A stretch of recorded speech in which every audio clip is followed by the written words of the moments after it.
I'm coming to you from the Cap Marina here in Monastir, Tunisia, where we're currently now. This is kind of an update slash, I wanted to share with you 5 things I hate about cruising.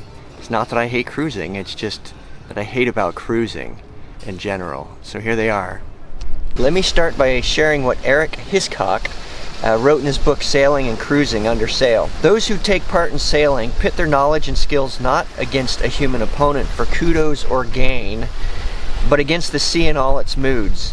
Just like I'm down here today trying to find a quiet place to make this video, and the sea's being as noisy as possible. So the sea will do it at once. You're just kind of visiting for the moment. So he continues in his book, he says, the sea is open for all those who have the inclination to sail on it. And that's what we're doing now, is sailing on it. When I'm lost, I have a hand to hold.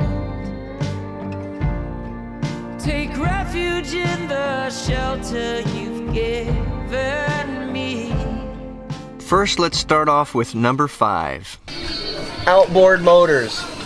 Before I had to deal with outboard motors, I used to think that getting teenagers to do their chores was the hardest task on earth. I was wrong.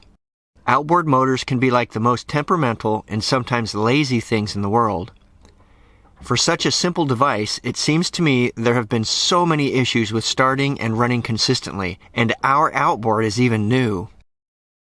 This is one area, like herding teenagers or cats, where I hesitate to say that I have even come close to mastering. For me, I rely on a heavy dose of fresh fuel, clean spark plugs, and a lot of prayers, although I have not completely discounted the possible benefits of small animal sacrifice. Yet. What the? Here goes Bitter White with a desperate light. Far from ever feeling lost with me, I'll push you back towards the land and sea. They're going down for love and love. And next on the list of 5 things I hate about sailing and cruising, number 4, unfamiliar places. Although I live for the adventure of exploring a new place, I mean, that's why I'm here, right? I hate the feelings of anxiety I get from not being familiar with it and all the information I need to sleep well and have fun exploring. Some of this information could be whether the anchor will hold, what will the winds be like, will it be rolly in the anchorage, are there provisions available, will there be enough space for our boat, what is the customs arrival process, and on and on. This is probably one area where it doesn't get any easier. For me, I want the most peaceful and tranquil location. I am learning a lot of skills that help me to cope in new situations, but I think sometimes I'm just trying to see the end from the beginning, instead of just trusting in the skills I've acquired. If you like to overthink things like I do, cruising may not be for you. So why am I still cruising? Well, like anything in life, sometimes the greatest challenges can provide the most cherished memories.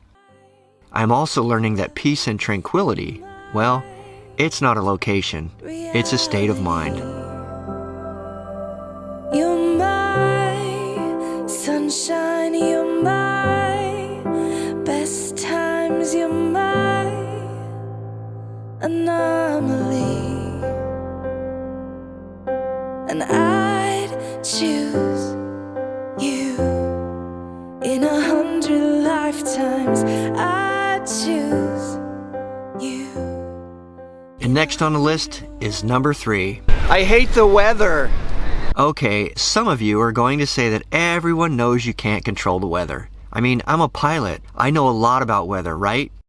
First, let me just say that the interactions of weather on the sea state and winds over the ocean or large bodies of water is something that continues to not only baffle me, but the many forecasters who struggle to determine what Mother Nature will do today, as well as in the not-too-distant future. Therefore, when every aspect of your cruising life depends upon weather, it becomes the most compelling aspect of this whole endeavor. Customs, boat maintenance, language barriers, navigation, just to name a few.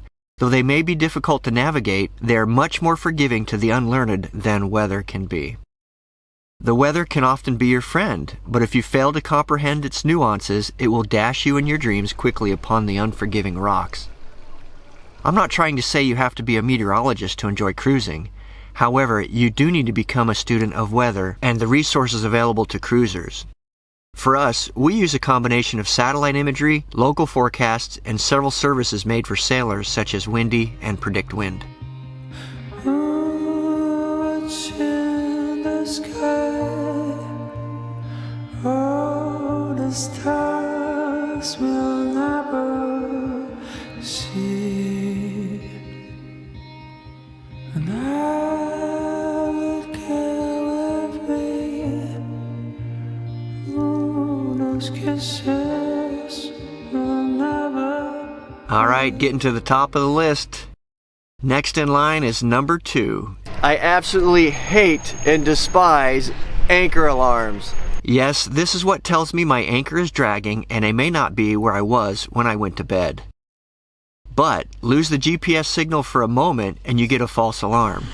Of course, this almost always happens sometimes between 2 a.m. and 5 a.m. Roll over and cover your phone so it loses the signal. Blaring anchor alarm. Rarely has the boat actually dragged anchor. It's only happened to us once or twice.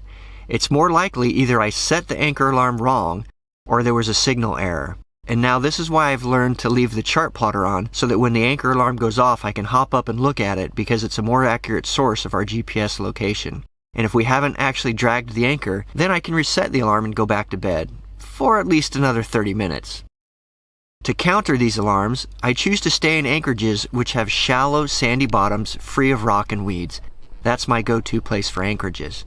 The sand allows for a deep-set anchor, which can easily reset if the wind changes. We have rarely dragged anchor in a shallow, sandy bottom. Miles and miles in the clear blue sky. We drive straight as a narrow flies. Nowhere to be, no dreams to chase tonight. We've got time to waste, let's waste it right.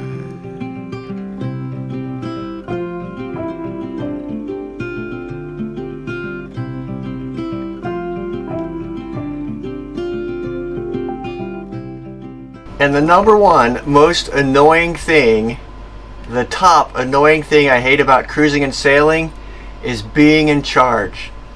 Have you ever heard the saying, the captain goes down with the ship? Well, I'm not really fond of that saying. Whether it's dragging anchor, crashing into a fuel dock, or dealing with authorities, the captain always gets scrutinized. First question the Coast Guard has asked us when they come aboard is who's the captain?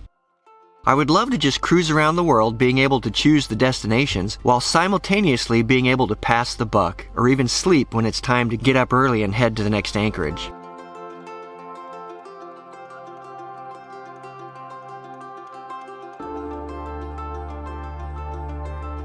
Although this one issue is probably the most stressful of all the others, there is something about being captain of the ship, or captain of my soul, that provides a sense of achievement. It's no small feat to juggle all the tasks required to move your floating home to a new country every month. But I do find solace in the peace I receive from my faith, and the idea that I can accomplish just about anything I put my mind to.